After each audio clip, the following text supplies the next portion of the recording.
नमस्कार। जब 10 सितंबर के आसपास सहारा ग्रुप और अडानी ग्रुप के बीच में उस समय 88 प्रॉपर्टीज के डील की बात सामने आई थी और मीडिया के हवाले से टर्म शीट के बारे में एक पीडीएफ वायरल हुआ था, उस समय मैंने अपने यूट्यूब चैनल के माध्यम से एक अपील की थी कि सहारा ग्रुप के जितने भी कंपनी भारत के अंदर बने हैं और उसमें जो भी प्लान स्कीमें उन्होंने बना करके निवेशकों से पैसा जमा कराया, उन सभी कंपनियों के प्लान के स्कीमों की निवेशकों के प्रति कितनी लायबिलिटी है, इसका डेटा स्पष्ट होना चाहिए। और मुझे इस बात की बेहद खुशी है कि आज जो हमारे YouTube चैनल के व्यूअर्स हैं वो कई जगह ज़्यादातर लोग आवाज़ उठा रहे हैं कि सहारा पहले अपने सभी कंपनियों के प्लान और स्कीमों की जो देनदारी है निवेशकों की उसको पहले स्पष्ट करें। जैसे टर्म शीट के अंदर उस समय 88 प्रॉपर्टियों की जिक्र हुई थी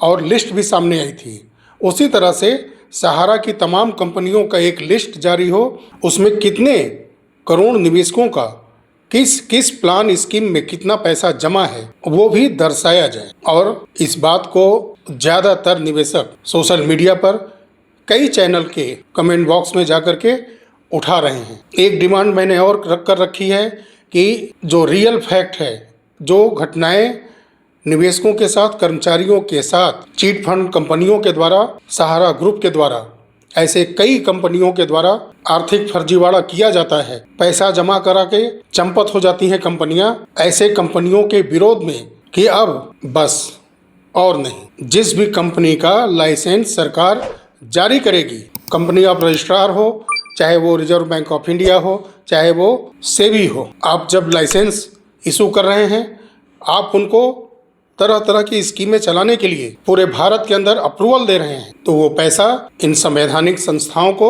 और सरकार को, करोड़ों निवेशकों को वापस करना होगा। आने वाले समय में इन्हीं सब बातों को लेकर के मैंने इस रियल फैक्ट को रील के माध्यम से अनुरोध किया था। और वर्तमान समय में भले न हो, लेकिन आने वाले समय में हम जरूर देखेंगे कि इन फ्रॉड कंपनियों का जो आम जनता शिकार हो रही है, उनकी गाढ़ी कमाई को लूटा जा रहा है। एक दिन अपने अपने पैसों के भुगतान के लिए सभी लोग अपने मोबाइल को एक माध्यम बनाएंगे, अपनी बातों को सरकार, संवैधानिक संस्थाओं और न्यायपालिकाओं तक अपनी बात रखने के लिए। कभी न कभी इनके पाप का घड़ा भी फूटेगा और ये जनता सोशल मीडिया पर एक जन सैलाब जरूर लाएगी, क्योंकि किसी का भी अतिशय बुरा होता है। लाखों करोड़ रुपए गरीब जनता का इन कंपनियों ने लूटा है और उसकी बंदरबाट इस पूरे कार्यपालिका और न्यायपालिका में बंदरबाट हो जाती है। और हमारे पूरे देश का एक ईमानदार नागरिक का जो एक तबका है वो जरूर इस आर्थिक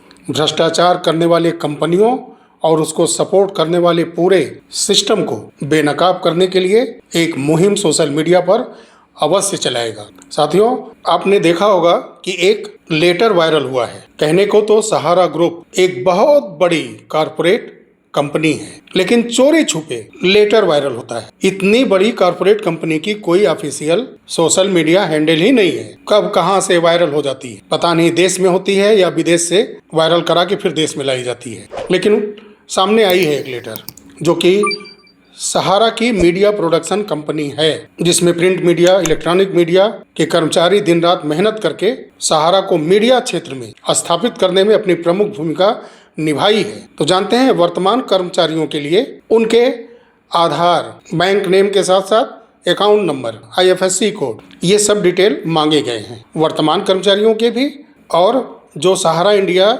मास कम्युनिकेशन में काम कर चुके हैं उन कर्मचारियों से भी उनका डिटेल ये मांगा गया है। एक बात समझ में नहीं आई कि क्या जो वर्तमान कर्मचारी थे, जिनको कुछ दिन पहले तक टोकन मनी वगैरह दिए जाते थे, वर्षों से उनकी सैलरी रुकी थी और 3 महीने 4 महीने पर एक महीने की सैलरी टोकन मनी के रूप में दे दी जाती थी, वो किस बेस पर जारी होती थी? आधार नहीं था, रजिस्टर्ड मोबाइल नंबर नहीं था, कोई बैंक विवरण सहारा के पास नहीं था। आखिर में वो पैसा किस तरह से दिया जाता था?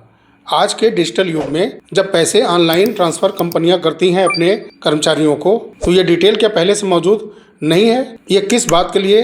तो जब ये डिटेल कर्मचारियों का पहले से मौजूद ही है और जो रिटायर कर चुके हैं उनका भी मौजूद होगा। चलिए ठीक है, सब कुछ होते हुए आपके पास आपने फिर से मांग की है कि जो पहले रिटायर हो चुके हैं वो अपना डिटेल दें, आधार, बैंक का डिटेल, IFSC कोड के साथ। हो सकता है कि पैन कार्ड भी ज़रूरत पड़े। चलिए, वो आपका सिस्टम है, कैसे डिमांड कर रहे हैं, कैसे मांग रहे हैं, वो सहारा इंडिया मास कम्युनिकेशन के कर्मचारी देंगे आपको। लेकिन एक सवाल मन में था कि किस तरह से सहारा उनको भुगतान करते आ रहा था अब तक। भाई राह चलता कोई तो कर्मचारी सहारा में बन नहीं गया होगा। तैयारियां की होगी, इंटरव्यू वगैरह दिए होंगे, ट्रेनिंग हुई होगी, सारे ID, एड्रेस प्रूफ वगैरह, बैंक डिटेल सब लिया गया होगा, उसी के जरिए भुगतान वगैरह भी हुआ होगा। फिर भी डिटेल लेटर के जरिए मांगा गया है। और ये ऐसा क्यों किया जाता है कि ये एक एविडेंस के रूप में कि सहारा ऐसा कर रही है, कोर्ट की फाइलों में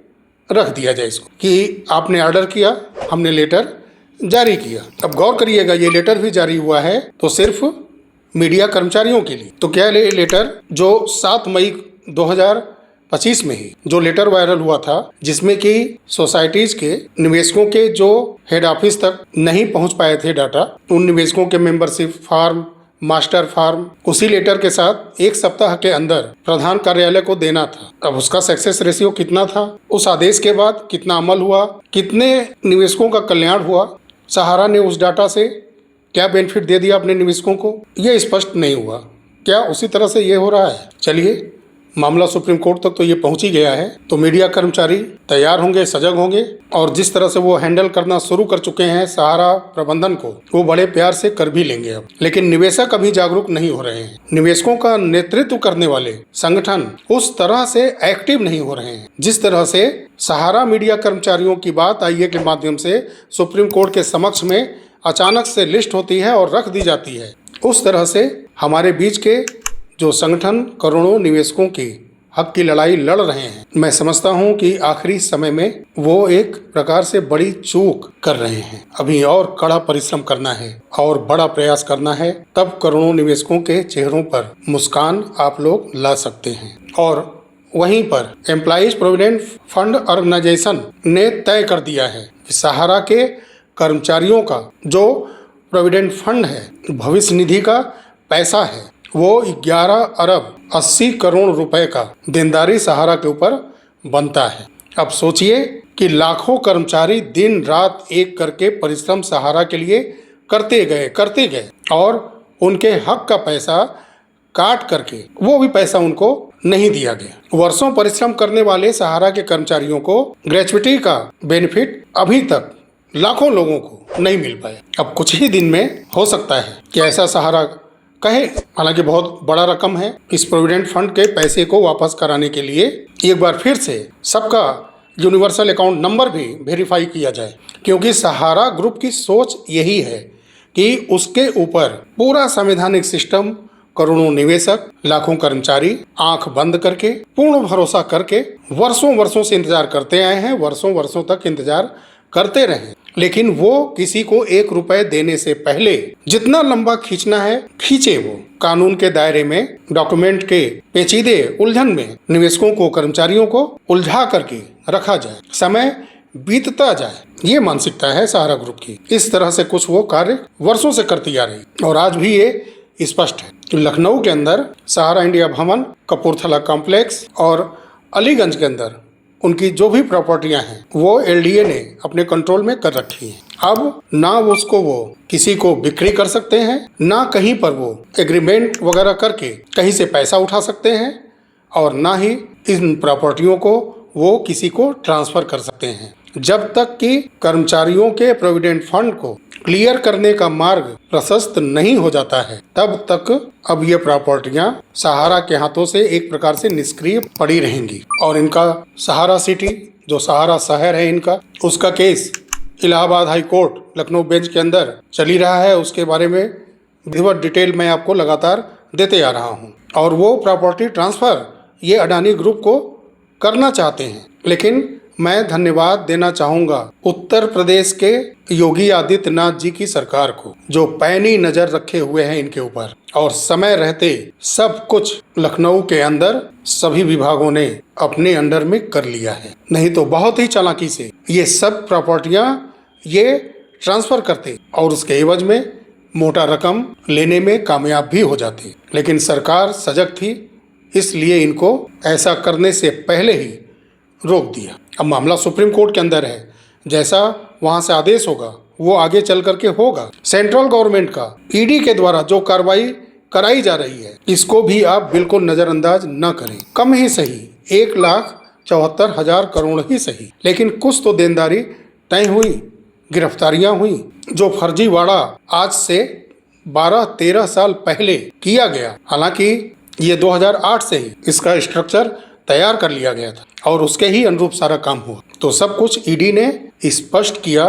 पीएमएलए कोर्ट में चार्जशीट भी फाइल किया, 2 गिरफ्तारियां भी की। झारखंड के अंदर भी वहां की सरकार के जरिए कार्रवाई सहारा के ऊपर की गई। 400 करोड़ का वहां के निवेशकों का एक आंकड़ा स्पष्ट है कि देना है। वहां की सीआईडी भी लगातार कार्रवाई कर रही है, प्रयास कर रही है सहारा के ऊपर उस राज्य में भी नकेल और कसा जाए, ताकि निवेशकों को पैसा दिलाने में बहुत जल्द कामयाबी मिले। और ये मजबूरी है, जब पिछले 12-13 सालों से सेबी पैसा जमा कराने में 25,000 करोड़ में जो पैसा शेष बचा था 10,000 करोड़ रुपए विथ 15% इंटरेस्ट के साथ जमा नहीं करा पाई। कई कंटेम्प्ट पिटीशन भी लग गए। सुप्रीम कोर्ट के लगातार समय देने के बाद भी पैसा नहीं जमा हो पाया और सहारा स्वयं से अपने प्रॉपर्टियों को बिक्री करती गई या कराती गई और उस पैसे का कोई हिसाब नहीं मिला। तो अंततः ये मजबूरी ही है कि सारी एजेंसियां इनके ऊपर केस पर केस करेंगी और गिरफ्तारियां मजबूरी है करनी इनकी। अभी तो यूपी में कोई गिरफ्तारी नहीं हुई है, इससे बचे हैं लोग, लेकिन प्रॉपर्टियां बहुत इनके हाथ से निकल चुकी हैं। चलिए, ये तो 17 नवंबर या उसके बाद के 1-2 तारीख जो भी पड़ेंगे, सारा ये लेखा जोखा पूरे देश के सामने आ जाएगा। जब वो लिफाफा खुलेगा ना, तो बहुत कुछ स्पष्ट सच्चाई पूरे देश को सुनने में आएगा कि कौन सी प्रॉपर्टियां और उनका वैल्यूएशन और उस पर चल रहे मुकदमे देनदारियों का क्या लेखा जोखा है।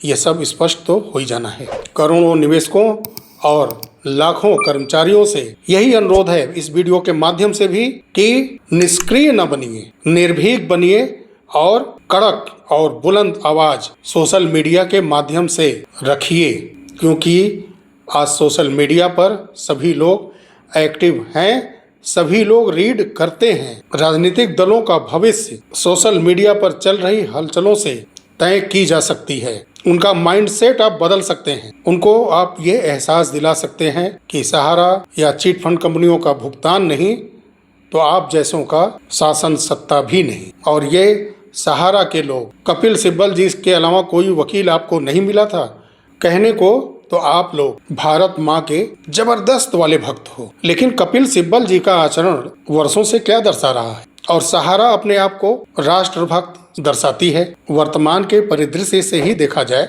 तो सहारा के तरफ से ऐसा ही किया जा रहा है। तो कपिल सिब्बल को क्यों ढो रहे हैं, जो 24 आवर्स सिर्फ कोर्ट के अंदर वर्तमान सरकार के किसी भी केस के विरोध में जमानत, स्टे, इन 2 मुद्दों पर लगातार काम करता आ रहा है। यहाँ तक कि कुछ ऐसे फैसले आए जो कि संविधान से थोड़ा हटकर भावनाओं और एहसानों के बोझ के नीचे दबे जस्टिस कपिल सिब्बल जी के तर्क पर फैसला देते हुए नजर आए। तो आप तो भारत माता के बहुत बड़े वाले भक्त हैं। बीजेपी को आप चुनाव में जिताने के लिए लगातार आवाज बुलंद करते आए हैं। तो जब आपके अंदर इतनी सब कुछ अपने निवेशकों और अपने देश की निष्ठा के प्रति विचार है, तो उसके विपरीत कार्य करने वाले कपिल सिब्बल जी को लगातार करोड़ों निवेशकों का पैसा क्यों घोल घोल करके पिलाते जा रहे हैं। सजग रहिए, समय नजदीक आ रहा है, निर्णायक दौर चल रहा है, सजगता जरूरी है। चलिए साथियों, मिलते हैं अगली वीडियो में, तब तक के लिए नमस्कार। जय हिंद, जय भारत, वंदे मातरम।